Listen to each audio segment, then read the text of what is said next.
रहमतुल्लाहि व बरकातुहू। अल्हम्दुलिल्लाहि वहदा वस्सलातु वस्सलामु अला मन ला नबिय्य बअदा व अला आलिहि व सहबिहि अजमाइन। अम्मा बाद। टेकेरहाट बायतुन नूर मस्जिद एवं एलाकाबासीर उद्योगे आयोजित अष्टम बार्षिक तफसिरुल कुरान महफिलेर मुहताराम सभापति, आमंत्रित अतिथिबृंद, आजकेर এই মাহফিলের প্রধান মুফাসসির এবং বিশেষ মুফাসসিরিন এবং আমার সামনে উপস্থিত সম্মানিত মুসল্লিয়ান কিরাম, আমরা সেই রব্বে কারিমের দরবারে প্রশংসা করছি যিনি আমাদেরকে সুস্থতা এবং অবসরের নিয়ামত দিয়ে এই মাহফিল পর্যন্ত এসে এখানে বসার কিছু কথা শোনার তৌফিক দিয়েছেন। সকলে সেই রবের দরবারে কৃতজ্ঞতা স্বরে পড়ছি আলহামদুলিল্লাহ। लाख कोटी दरुद सलाम विश्व मानवतार मुक्तिर दूत सैयदुल मुरसालिन हजरत मोहम्मद सकलेई पढ़ছি सल्लल्लाहु आलैहि वसल्लम। मुहताराम हाजरीन, महफिले जेहेतु बसेছেন सबाई किछु शिखार नियत करे बसेন, किछु शिखार नियत करे बसेन। नियत एमन एक आजीब जिनिस, এই নিয়তের শুদ্ধতা যদি কোনো দুনিয়াবি কাজের সাথে যুক্ত হয় দুনিয়াবি কাজটা ইবাদত হয়ে যায়, আর নিয়তের গরমিল যদি কোনো ইবাদতে ঢুকে ইবাদত এটা গুনার কাজ হয়ে যায়। আমি বোঝাতে পারলাম কিনা? নিয়ত বড় আজীব জিনিস। কোনো দুনিয়াবি কাজের সাথে যদি শুদ্ধ নিয়ত যুক্ত হয়ে যায় এই দুনিয়াবি কাজটাও ইবাদতে পরিণত হয়, আর কোনো ইবাদতের ভিতরে যদি নিয়তে গরমিল থাকে পুরো ইবাদতটাই গুনাহের কাজ হয়ে যায়। নামাজে দাঁড়াইছেন আল্লাহর জন্য, দিলের ভিতরে নিয়ত হলো যে আমি মানুষকে দেখানোর জন্য করতেছেন, ইবাদত হবে কি সওয়াব না গুনাহ হবে? কিসের কারণে? নিয়তের কারণে। আর একজন মানুষ কৃষি জমিতে কাজ করছে, সে কারো জমির আইল ঠেলতেছে না, হারাম কাজ করতেছে না, নিজের সৎ রিজিক অন্বেষণের জন্য কাজ করছে, এগুলো যদি করে তার ওই কৃষি কাজটাও আল্লাহর দরবারে ইবাদত হিসেবে গণ্য হবে। নিয়ত হিসেবে নিয়ত হচ্ছে ওই কোষ্ঠী পাথরের নাম। বিজ্ঞানীরা আপনার অনেক প্রাচীনকালে অনেক বছর যাবত একটা পাথর আবিষ্কার করার চেষ্টা করেছিল যেটা লোহার সাথে লাগালে লোহা স্বর্ণ হয়ে যাবে, কিন্তু আসলে সম্ভব না এরকম জিনিস। কিন্তু নিয়ত হচ্ছে ওই কোষ্ঠী পাথরের নাম যেটা তামাম জাগতিক কাজের সাথে যদি আপনি শুদ্ধ নিয়ত লাগাই দেন ওই কাজটা ইবাদত হয়ে যাবে। আর নিয়তে গরমিল এমন একটা বিষয়, যত রকমের ইবাদতে নিয়তে গরমিল থাকবে তামাম ইবাদত আর ইবাদত না থেকে গুনার কাজ হয়ে যাবে, শিরকের পর্যায়ে চলে যাবে। তো এই জন্য সবার কাছে আমার প্রথম আবদার থাকবে, মাহফিলে যেহেতু বসেছেন কিছু শিখার নিয়তে বসেন, তাইলে আমার এই বসার সময়টা আল্লাহর দরবারে ইবাদত হিসাবে কবুল হবে। আমি আপনাদের কাছে আজকে সূরাতুল আসর নিয়ে 2-4 মিনিট একটু কথা বলবো। সূরাতুল আসর ছোট্ট একটা সূরা, সবাই জানেন, ওয়াল আসর ইন্নাল ইনসানা লাফি খুসর ইল্লাল্লাযিনা আমানু ওয়া আমিলুস সলিহাতি ওয়া তাওয়াসাউ বিল হাক্কি ওয়া তাওয়াসাউ বিস সবর। 3টা আয়াত, খুব সংক্ষিপ্ত একটা সূরা, অনেকের মুখস্থ।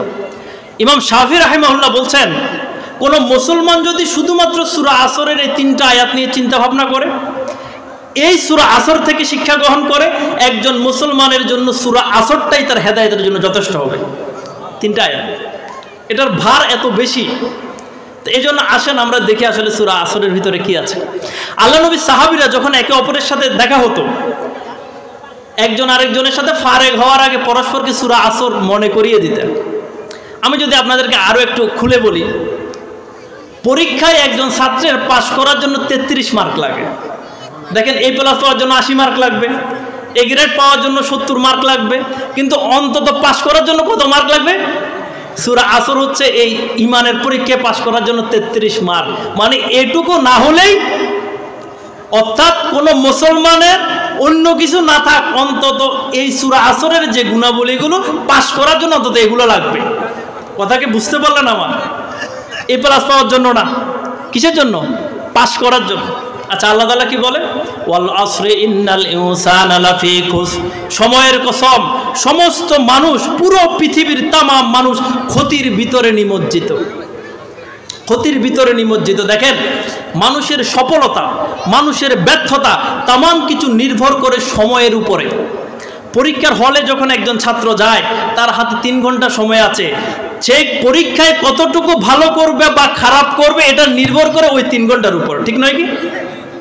একজন মানুষ হায়াতে কি সফল হবে না ব্যর্থ হবে এটা নির্ভর করে তার দুনিয়ার জীবনের সময়ের উপর, সে সময়টা কিভাবে কাটিয়েছে।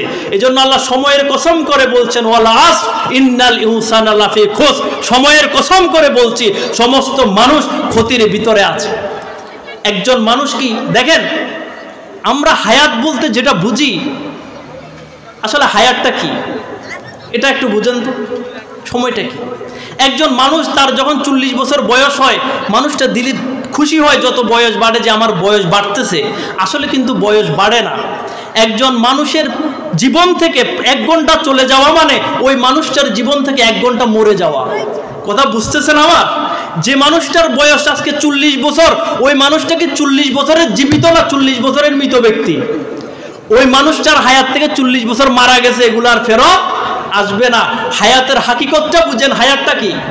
পোলাপান জন্মদিবস পালন করে, বয়স যখন 1 বছর বাড়ছে কেক কাটে, উল্কা কি বাজি ফোটায়, মোমবাতি জ্বালায়, বয়স 1 বছর বেড়েছে তার খিকুচি, ওই বেটা তো জানে না তারা মৃত্যুর দিকে 1 বছর এগিয়ে গেছে। হায়াত যেটা যাচ্ছে এটা মানুষ হায়াত না, এটা মানুষ মরে যাচ্ছে।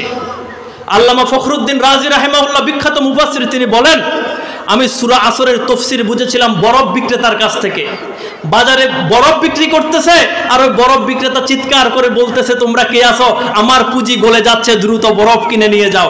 কারণ যত সময় যাচ্ছে বরফ কি বাড়তেছে না গলে যাচ্ছে। বরফ বিক্রেতা চিৎকার করে বলতেছে আমার পুঁজি শেষ হয়ে যাচ্ছে, আমার পুঁজি কিনে নাও। ইমাম ফখরুদ্দিন রাজি রাহিমাহুল্লাহ বলেন আমি ওই ব্যক্তির কাছ থেকে সূরা আসর বুঝেছি। হায়াত বাড়ে না, বরফ যেমন গলতে থাকে প্রতি মুহূর্তে, আমার ঘড়ির কাঁটা থেকে 1 ঘন্টা চলে যাওয়া মানে আমার হায়াত থেকে 1 ঘন্টা অতীত হয়ে গেছে। ইন্নাল ইনসানা লাফি খুসর, সমস্ত মানুষ ক্ষতির ভিতরে নিমজ্জিত যদি সে হায়াতকে ব্যবহার করতে না পারে। মানুষ যত বয়স বাড়ে খুশি হয়, মানুষের বয়স বাড়ে না, মানুষ মরতে থাকে। যেই দিন মানুষ মারা গেল, সকলে বলল মানুষটা মারা গেছে, ওই দিন মানুষটার মত হয়ে গেছে, মৃত্যু আর এই মানুষটার সাথে সাক্ষাৎ। ওই মানুষটার হায়াত শুরু হয়েছে কোন দিন থেকে?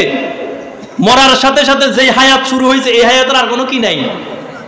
কথা বুঝতেছেন কিনা? মানুষ, আপনি বলেন মানুষ মারা গেছে, ব্যক্তি মারা যায় নাই, মৃত্যুর সাথে সাথে হায়াতের সমুদ্রে ঝাঁপ দিয়েছে। আল্লামা ইকবাল রাহিমাহুল্লাহ বলেন মূর্খরা মনে করে, গাফেলরা মনে করে যে মৃত্যু হায়াতের শেষ। না না, মৃত্যু হায়াতের সুবহে সাদিক। সুবহে সাদিক কি দিনের শেষ না দিনের শুরু? হায়াত মাত্র শুরু হয়েছে, হায়াত মাত্র শুরু হয়েছে। কিয়ামতের মাঠ থেকে শুরু করে, কবর থেকে শুরু করে জাহান্নাম পর্যন্ত কাফেরেরা পাপাচারেরা মৃত্যু কামনা করবে কিয়ামতের মাঠে যায় যে হায় হায় আমি যদি মারা যাইতাম, আমার যদি মাটি হয়ে যেতাম, মৃত্যু কামনা করবে। আল্লাহ তাআলা তখন তাদেরকে বলবেন আজকে 1 মৃত্যু নয়, 1000 মৃত্যু ডাকলেও মৃত্যু আর তোমার সাথে সাক্ষাৎ। এটাই হলো হায়াত। এই হায়াতের হাকিকত যদি আপনার মাথায় ঢুকে, তাহলে জীবন সম্পর্কে নতুন করে ভাবতে বাধ্য হবেন। আমার হায়াত থেকে 1টা সপ্তাহ চলে যাওয়া মানে আমি আমার মৃত্যুর দিকে 1 কদম এগিয়ে গেছি। 1টা ঘন্টা চলে যাচ্ছে মানে আমি আমার মৃত্যুর দিকে এগিয়ে যাচ্ছি। এটার নাম হায়াত। 60 বছরের জিন্দা লাশ গর্ব করে বলতেছে যে আমার হায়াত 60 বছর। হায়াত তো 60 বছর না, এই 60 বছরের মৃত লাশ। যেদিন মানুষ বলবে সে মারা গেছে, ওই দিন মারা যায় নাই, তার হায়াত শুরু হয়েছে। আর কোনোদিন মৃত্যু তার সাথে সাক্ষাৎ। মৃত্যু একবার, মানুষ মরে না, মানুষের মৌতের কি হয়ে যায়? মরণ হয়ে যায়। যেদিন মারা গেল সেদিন তার মৃত্যু হয়ে গেছে। এটার নাম হায়াত। হায়াতের হাকিকত যদি বোঝেন, দুনিয়াকে আর দুনিয়া মনে হবে না, জীবনকে আর যেভাবে সেভাবে চালাতে আপনার ইচ্ছা করবে না। একটু চিন্তা করিয়েন তো, দাদার যখন নাতি হলো, দাদা খুশি, নাতিকে চুমো দিচ্ছে। নাতি হওয়া মানে দাদার দুনিয়ার বিষয় শেষ হওয়ার আরেকটা সিগনাল। দাড়ি সাদা হচ্ছে, মানুষ খুশি, দাড়ি পাক ধরতেছে, এগুলা তো তার মৃত্যুর সিগন্যাল। মৃত্যুর দিকে সে এগিয়ে যাচ্ছে। ওয়াল আসর, সময়ের কসম, ইন্নাল ইনসানা লাফি খুসর, तमाम মানুষ ক্ষতির ভিতরে নিমজ্জিত। এবার আসেন আরেকটা কথা বলি, ক্ষতি এবং সফলতার মানদণ্ড কি। আমরা দুনিয়াতে ওই মানুষটারে সফল বলি, ভালো একটা চাকরি পেয়েছে, সামাজিক ভালো একটা স্ট্যাটাস আছে, ভালো টাকা পয়সা আছে, পড়াশোনায় ভালো রেজাল্ট, ওই মানুষটারে আমরা সবাই সফল বলি না। এই সূরাগুলো যখন নাজিল হচ্ছে, তখন মক্কায় মুসলমানদের খুব করুণ অবস্থা। যে ইমানের ঘোষণা দেশে মাইর খাচ্ছে। সুমাইয়া রাদিয়াল্লাহু তাআলা আনহাকে, মহিলা মানুষ, আবু জেহেল চৌরাস্তার মাঝখানে বেঁধে রেখে উলঙ্গ করে অত্যাচার করতেছে সুমাইয়া রাদিয়াল্লাহু তাআলা আনহাকে। অপরাধ কিছুই না, অপরাধ হচ্ছে ওয়ামা নাকামু মিনহুম ইল্লা আন ইউমিনু বিল্লাহিল আজিজিল হামিদ। এদের কোনো অপরাধ নাই, এদের অপরাধ একটাই, এরা মহামহিম আল্লাহর উপর ঈমান এনেছে। অত্যাচারের এক পর্যায়ে আবু জেহেল হাতের বর্ষা সুমাইয়া রাদিয়াল্লাহু তাআলা আনহার লজ্জাস্থানে ঢুকিয়ে সুমাইয়া রাদিয়াল্লাহু তাআলা আনহাকে শহীদ করে দেওয়া হয়েছে। খাব্বাব রাদিয়াল্লাহু তাআলা আনহু ঈমান আনার পরে জীবন জ্বলন্ত কয়লার ভিতরে খাব্বাব রাদিয়াল্লাহু তাআলা আনহুকে চেপে ধরে শরীরের চর্বি গলে কয়লা নিবেছে। খাব্বাব রাদিয়াল্লাহু তাআলা আনহুর পুরো শরীর পিঠ গত্ত গত্ত হয়ে গেছে। বেলাল রাদিয়াল্লাহু তাআলা আনহু ঈমান আনলেন, লোহার বর্ম পরিয়ে টকবগে গরম বালুর উপর লোহার বর্ম পরিয়ে শুয়ে রাখা হয়েছে, বুকে পাথর চাপিয়ে। অপরাধ কিছুই নেই, অপরাধ হচ্ছে তারা আল্লাহর উপর কি এনেছে। আচ্ছা বলেন তো, একটা দলের সবগুলা কর্মী চারিদিকে মার খাচ্ছে, এই দলরে কি কোনো দুনিয়ার মানুষ সফল বলবে? যে দলে যোগ হয় সে জেলে যায়, যে দলে যোগ হয় তারে বেঁধে রাখে, মারে। এই দলের কর্মীদেরকে কি দুনিয়ার কোনো মানুষ সফল বলবে? আল্লাহ ঠিক সেই সময় যখন মুসলমানরা চারিদিকে মার খাচ্ছে, যে ইমানের ঘোষণা দিচ্ছে তার উপর অত্যাচার নির্যাতনের স্টিম রোলার শুরু হচ্ছে, সেই সময় আল্লাহ কোরআনে ঘোষণা দিলেন কদে আফলাহাল মুমিনুন, মুমিনরা সফল হয়ে গেছে। না, দেখতেছে যে ঈমান আনতেছে তার ব্যবসা খারাপ, ব্যবসা বাণিজ্য বন্ধ হয়ে যাচ্ছে, চাকরি চলে যাচ্ছে, অর্থনৈতিক দুরবস্থা। আমাদের দৃষ্টিতে কি সফল না ব্যর্থ? আর কাফেরেরা ব্যবসা বাণিজ্য জয় জয়কার অবস্থা। ঠিক সেই সময় আল্লাহ বলছেন কদে আফলাহাল মুমিনুন, এরা যে সফল হবে তা নয়, এরা সফল হয়ে গেছে। অর্থাৎ সফলতা এবং ব্যর্থতার যে দুনিয়াবি মানদণ্ড আমরা ঠিক করেছি, সফলতা ব্যর্থতার মানদণ্ডটাই ভুল।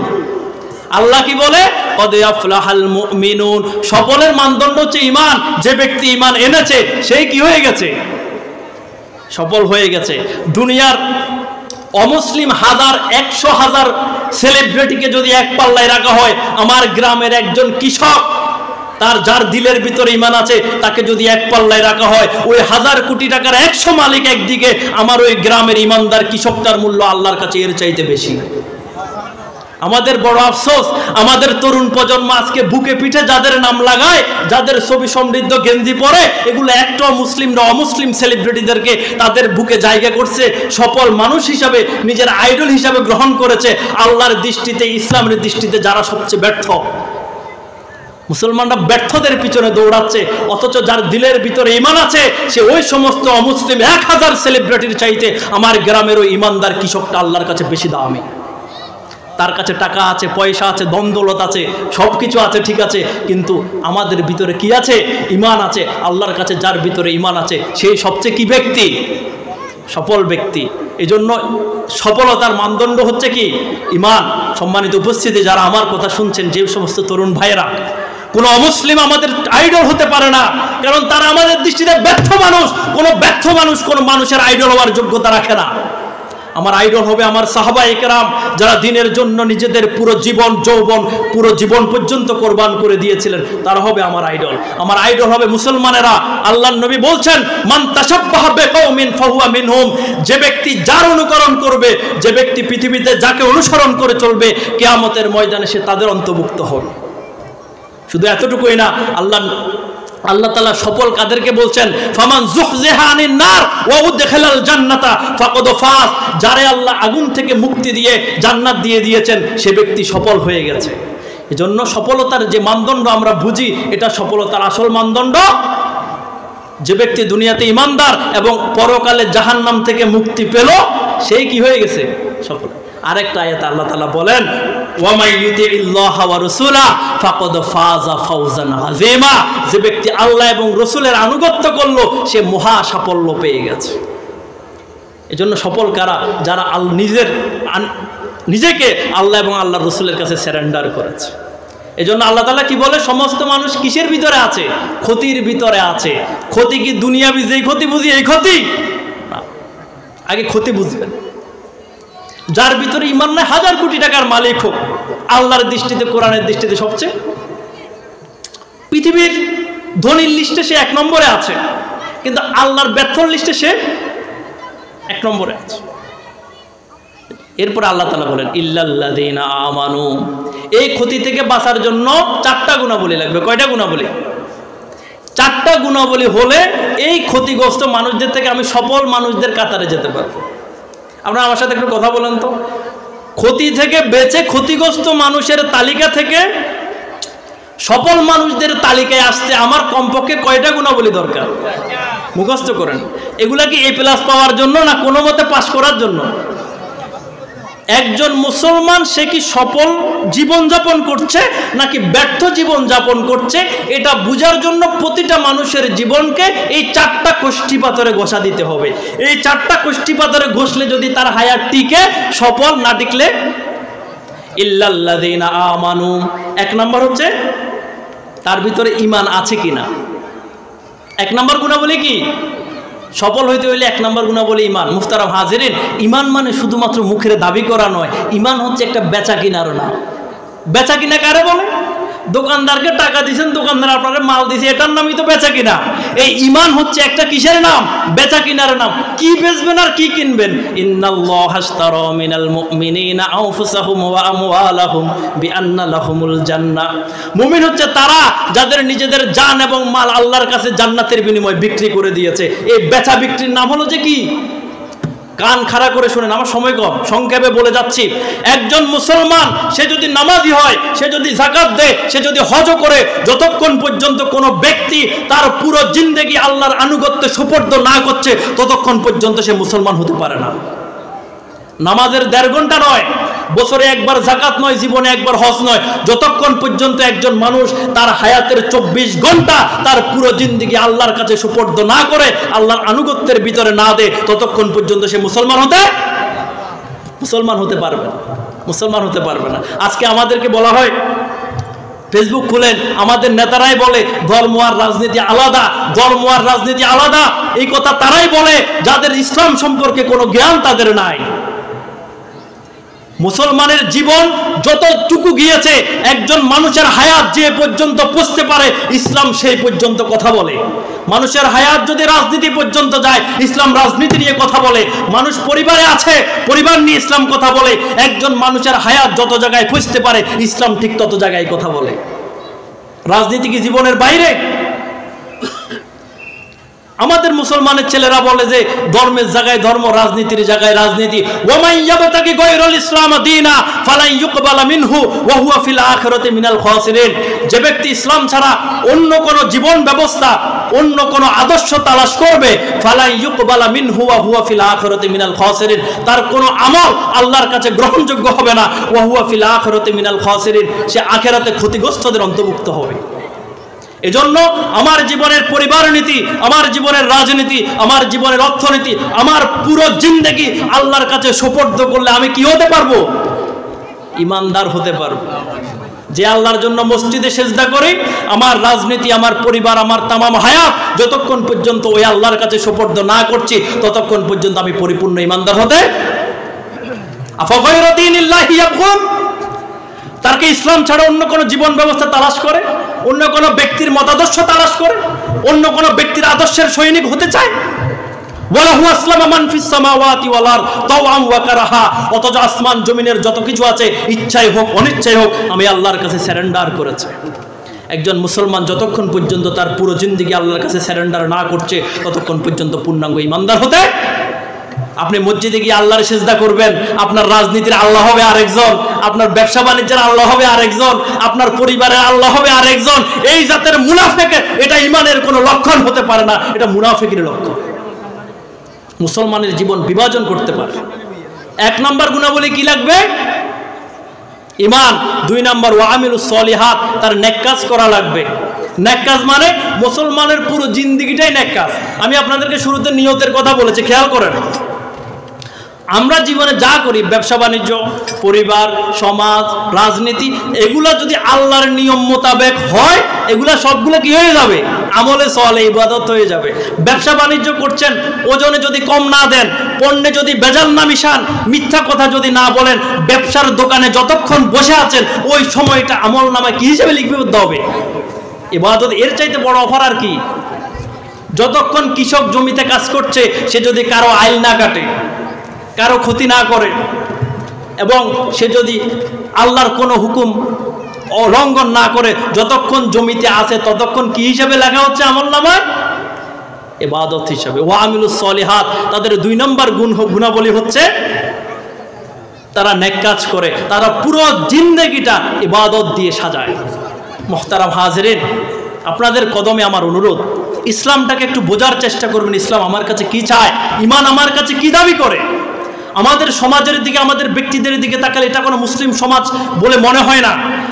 নামাজি ব্যক্তিরাও এদের জীবনে ব্যবসা বাণিজ্যের লেনদেনে এরা এক একজন মুনাফিকের মতো আচরণ করে, অথচ লোকটা নামাজি। এদের কলিজার ভিতরে এরা এখনো ঈমানটা ঠিকঠাক মতে। ইসলাম মানে আত্মসমর্পণ করা। আচ্ছা, আপনাদেরকে বলি, জমিতে কাজ করার জন্য যে বদিল্লাটা বাজার থেকে নেন, এটা আপনার কয় ঘন্টার কর্মচারী? 7 থেকে 8 ঘন্টা। আরেকজন গোলাম মানুষ, এটা আপনি বাজার থেকে কিনে নিয়ে এসছেন, এটা আপনার কয় ঘন্টার কর্মচারী? কথা বুঝতেছেন আমার? একজন মানুষের আপনি কিনে নিছেন, সে আপনার কয় ঘন্টার কর্মচারী? 24 ঘন্টা। আর যারে বাজার থেকে বদিল্লা নিছেন সে তো 7-8 ঘন্টা, ঠিক না? যেই গোলামটাকে কিনে নিছেন সে যখন ঘুমাচ্ছে তখন কি আপনার গোলাম নয়? যখন বাজার সাথে করছে তখন কি আপনার গোলাম নয়? কিন্তু বাজার থেকে বদিল্লা যেটা আনছে সেটা যখন ঘুমাচ্ছে তখন কি আপনার কর্মচারী নেই? যতক্ষণ জমিনে আছে ততক্ষণ কর্মচারী। মুসলমান আল্লাহর কর্মচারী নয়, মুসলমান আল্লাহর গোলাম। মুসলমান যখন ঘুমায় তখনও মুসলমান আল্লাহর বান্দা, মুসলমান যখন দোকানে থাকে তখনও আল্লাহর বান্দা, মুসলমান যখন খেতে থাকে তখনও আল্লাহর বান্দা। গোলামির ভিতরে আর ছাড় দেওয়ার কোনো সুযোগ। আপনাকে সিদ্ধান্ত নিতে হবে, আল্লাহর কি কর্মচারী আপনি না আল্লাহর গোলাম। আমরা সবাই বলি যে আল্লাহর গোলাম, অথচ গোলামি করি 1.5 ঘন্টা, বাকি 22 ঘন্টা নিজের মনের গোলাম। আমি নিজের নফসের আল্লাহর জায়গায় বসাইছি, আল্লাহ এবার নফস যা বলে তা শুনি। 1.5 ঘন্টার গোলামি করে আমি স্বীকার বলি যে আমি আল্লাহর গোলাম, বাকি 22 ঘন্টা আমার কোথায় যায়? আপনাদেরকে আমি বুঝাইলাম যে গোলামি 2-4 ঘন্টার হয় না, গোলামি কয় ঘন্টার হয়? 24 ঘন্টা। যখন ঘুমাচ্ছি, খাচ্ছি, দাচ্ছি, তামামটাই গোলামি। এই মুসলমান হচ্ছে ওই ব্যক্তি যার শুরু থেকে শেষ পর্যন্ত, জন্ম থেকে মৃত্যু পর্যন্ত তামামটাই আল্লাহর রঙে রঙিন, তামামটাই আল্লাহর হুকুমে রঙিন। সিবগাতাল্লাহু ওয়া মান আহসানু মিনাল্লাহি সিবগা, তার পুরো জীবন আল্লাহর রঙে রঙিন। ওয়া তাওয়াসাউ বিল হক, 3 নম্বর গুণাবলী ক্ষতি থেকে বাঁচার জন্য মানুষদেরকে হকের দাওয়াত দেওয়া। হকের দাওয়াত দেওয়া, মানুষদেরকে সৎ কাজের আদেশ করা, অসৎ কাজ থেকে নিষেধ করা, এটা মুসলমানদের এই ক্ষতি থেকে বাঁচার জন্য 3 নম্বর দায়িত্ব। আমাদের সমাজে একটা কথা আছে, দেখবেন, নিজে বাঁচলে বাপের নাম। ইসলাম কখনো স্বার্থপর মুসলমান কামনা করে না, ইসলাম কখনো আত্মকেন্দ্রিক মুসলমান কামনা করে না। আল্লাহ তাআলা বলছেন, কুনতুম খায়রা উম্মাহ উখরিজাত লিন-নাস, তোমাদেরকে আমি বানাইছি মানুষদের জন্য। যে উম্মতকে আল্লাহ বানাইলো মানবতার জন্য, সমাজের জন্য, রাষ্ট্রের জন্য, সেই উম্মত আজকে বলে নিজে নিজেও তো ইসলাম পালন করা যায়। 3 নম্বর গুণাবলী, আমার সময় শেষ অনেক আগেই। 3 নম্বর গুণাবলী হচ্ছে কিসের দাওয়াত দেওয়া? মানুষরে হকের দাওয়াত দেওয়া, সমাজের ভিতরে হকের দাওয়াত দেওয়া আমার আপনার নৈতিক দায়িত্ব। মান রাআ মিনকুম মুনকারান ফালিয়ুগাইয়িরু বিয়াদিহি ফাইল্লাম ইয়াস্তাতি ফাবিলিসানি ফাইল্লাম ইয়াস্তাতি ফাবিকলবি। তোমাদের প্রত্যেকের দায়িত্ব হলো অন্যায় দেখলে সামর্থ্য থাকলে হাত দিয়ে বাধা দাও। হাত দিয়ে বাধা দেওয়ার সামর্থ্য নাই, মুখ দিয়ে কথা বলো। মুখ দিয়ে বাধা দেওয়ার সামর্থ্য নাই, ভিতরে ভিতরে পরিকল্পনা করো কিভাবে সমাজ থেকে অন্যায়টা দূর করা যায়। আল্লাহ নবী আরেকটা হাদিসে বলেন, ওয়াল্লাযী নাফসি বিয়াদিহি, যার হাতে আমার প্রাণ, তার কসম করে বলছি, লা তা'মুরুন্না বিল মা'রুফ ওয়া লা তানহাউন্না আনিল মুনকার, তোমরা অবশ্যই অবশ্যই সৎ কাজের আদেশ করবে, অসৎ কাজ থেকে মানুষকে নিষেধ করবে। যদি না করো,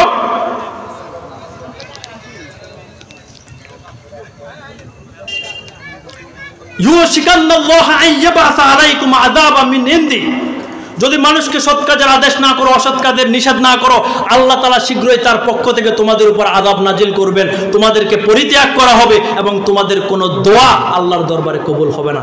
একজন মানুষ যখন দাওয়াত দেয় না, সমাজে যখন দাওয়াতি কাজ বন্ধ হয়ে যায়, মানুষদেরকে সৎ কাজের আদেশ, অসৎ কাজের নিষেধ যখন বন্ধ হয়ে যায়, ওই সমাজের উপর 3টা বিপদ নাজিল হয়। 1 নাম্বার, আল্লাহ তাআলা নিজের পক্ষ থেকে ওই সমাজের উপর আযাব নাজিল করেন। 2 নাম্বার, ওই সমাজটাকে আল্লাহ তাআলা পরিত্যাগ করেন। 3 নাম্বার, ওই সমাজের মানুষদের কোনো দোয়া আল্লাহর দরবারে কবুল হয় না।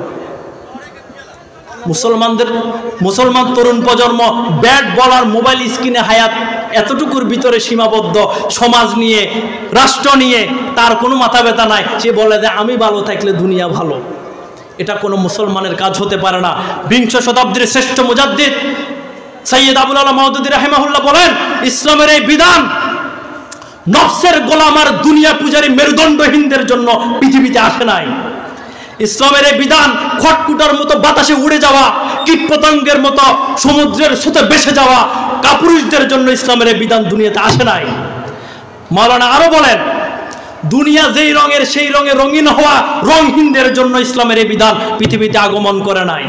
মাওলানা বলেন, ইসলামের ওই বিধান ওই সমস্ত সিংহদের জন্য এসেছে যারা বাতাসের গতি পাল্টে দিতে দৃঢ় প্রতিজ্ঞ, যারা নদীর স্রোতকে পাল্টে দেওয়ার সক্ষমতা রাখে, যারা ঐশ্বরিক রং আল্লাহর রঙে যারা রঙিন, এই সমস্ত নরসার্দুলদের জন্য ইসলাম পৃথিবীতে এসেছে। কোনো কাপুরুষ, কোনো মেরুদণ্ডহীন ব্যাট বলার মোবাইল স্ক্রিনের জীবন অতিবাহিত করে দেওয়া কাপুরুষের জন্য, মেরুদণ্ডহীনদের জন্য ইসলাম নয়। ইসলাম একজন মানুষের দিলে সাহস সঞ্চার করে। কি সাহস? সে বলে যে লা ইলাহা ইল্লাল্লাহ, এই সমাজে আল্লাহ ছাড়া আর কোনো বিধান চলতে। ইসলাম মানুষের দিলে এই শক্তি দান করে, আল্লাহ ছাড়া কারো আইন মানি না, এই সমাজ আল্লাহ ছাড়া কারো আইন মানতে পারবে না, এই শক্তি দিলে দেয়। যার ভিতরে এই শক্তি এখনো আসে নাই, তার জন্য ইসলাম আসে নাই। এই কাপুরুষ আর মেরুদণ্ডহীনদের জন্য ইসলাম নয়। সমাজ নিয়ে আমার দায়িত্ব আছে। 3 নম্বর দায়িত্ব হলো মানুষকে কি দেওয়া, কিসের দাওয়াত দেওয়া? হকের দাওয়াত দেওয়া। 4 নম্বর সর্বশেষ, ওয়াতাওয়াসাউ বিস-সবর, সবরের দাওয়াত দেওয়া। হকের পথে চলা খুব বেশি সহজ নয়। হকের পথে চলতে গেলে যত অত্যাচার নির্যাতন আসবে, এই সমস্ত অত্যাচার নির্যাতনে সবরের সাথে এই পথ কামড়ে ধরে থাকতে হবে। এটার নাম হচ্ছে সবর। তাইলে শুধুমাত্র হকের উপদেশ নয়, সাথে সাথে ওয়াতাওয়াসাউ বিস-সবর, মানুষদেরকে সবরের উপদেশ দেওয়া। এই 4টা গুণাবলী যার ভিতরে আছে সে কি ব্যর্থ না সফল? আর এই 4টা গুণাবলী যার ভিতরে নাই, সফল না ব্যর্থ? আমি আবার বলছি, 4টা গুণাবলী কি কি খেয়াল করেন। আমি কি সফল না ব্যর্থ? 4টা বৈশিষ্ট্য দিয়ে বিচার করেন। আমি বিচার করি আমারে, আপনি বিচার করেন আপনারে কতটুকু আছে। 1 নম্বর ঈমান। ঈমান মানে 1.5 ঘন্টার ঈমান নয়, কয় ঘন্টার ঈমান? 24 ঘন্টার ঈমান। 2 নম্বর ওয়ামিলুস সলিহাত, নেকামল। 3 নম্বর হচ্ছে ওয়াতাওয়াসাউ বিল হক, মানুষদেরকে সৎ কাজের আদেশ দেওয়া, ভালো কাজের আদেশ দেওয়া, অসৎ কাজ থেকে মানুষদেরকে কি করা? নিষেধ করা। একটা সমাজের সমস্ত মানুষ যদি এই কথার উপর কমিটেড হয়, আমাদের এলাকায় কোনো গান বাদ্য বাজবে না। কার বাপের সাধ্য তো ওই এলাকায় গান বাজে? আল্লাহ নবী একটা হাদিসে বলছেন, আল্লাহ তাআলা কখনো পাপাচারদের জন্য সমাজে গজব নাযিল করেন না। আল্লাহ তাআলা গজব নাযিল করেন ওই সমস্ত বোবা শয়তানদের জন্য যারা অপরাধ পাপাচার দেখেও কি থাকে, এই সমস্ত সুশীলদের জন্য আল্লাহ আযাব নাযিল করেন। গান চলছে সলকানা। ওয়াতাওয়াসাউ বিল হক। 3 নম্বর হচ্ছে এটা আমার দায়িত্ব।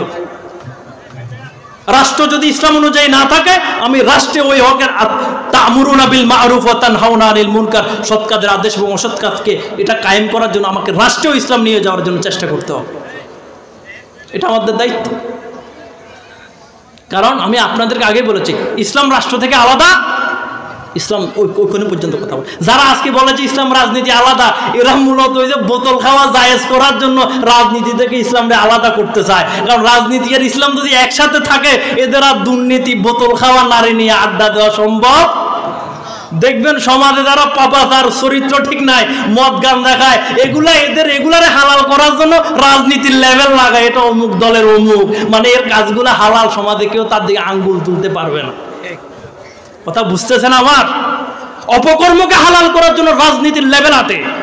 অপকর্মকে হালাল করার জন্য রাজনীতি থেকে ইসলাম বাদ দিতে চায়, নিজের নফসের খায়েশাতকে পূর্ণ করার জন্য। ওয়াতাওয়াসাউ বিল হক, এটা মুসলমানদের দায়িত্ব। তারা ব্যক্তি থেকে রাষ্ট্র পর্যন্ত এই হককে পৌঁছে দেওয়ার জন্য কাজ করবে। আল্লাহ তাআলা আমাদের সকলকে কবুল করুক। আমি একটা কথা বলি আপনাদেরকে, কোন মুসলমান যদি রাষ্ট্র, রাজনীতি এবং ব্যক্তি নামাজকে আলাদা করতে চায়, ধর্ম এবং রাজনীতিকে আলাদা করতে চায়, যে ব্যক্তি এটা বিশ্বাস করে ওই ব্যক্তির সাথে ইসলামের কোনো সম্পর্ক নাই। কোন মুসলমান যদি এই কথা বিশ্বাস করে, ধর্মের জায়গায় ধর্ম, রাজনীতির জায়গায় রাজনীতি, ওই মুহূর্তে ওই ব্যক্তির ঈমান চলে যায়, ঈমান ভেঙে যায়। সুদা ফতুয়া। 4 নম্বর ওয়াতাওয়াসাউ বিস-সবর, মানুষদেরকে সবরের দাওয়াত দেওয়া। এই পথে যাতে সে ধৈর্যের সাথে আমৃত্যুর টিকে থাকতে পারে, মানুষদেরকে সবরের দীক্ষা দেওয়া, যাতে মাটি কামড়ে থাকতে পারে। এই 4টা গুণাবলী যার ভিতরে আছে সেই মানুষটা সফল। আর এই 4টা গুণাবলী যার ভিতরে, আচ্ছা 4টা থেকে যদি একটা না থাকে, 3টা থাকে, তাহলে কি সফল না ব্যর্থ? আরও সহজে বুঝাই, পরীক্ষা পাসের জন্য 33 লাগবে, পাইছে 20, পাস না ফেল? 4টাই লাগবে। আমার সময় শেষ, আমি প্রায় 10 মিনিট লেট করে ফেলছি, ওই জন্য ক্ষমা চাচ্ছি। আল্লাহ তাআলা যে কথাগুলো বললাম আমাকে সহ সকলকে আমল করে তৌফিক দান করো। আখির দাওয়ানা আলহামদুলিল্লাহি রাব্বিল আলামিন। আসসালামু আলাইকুম।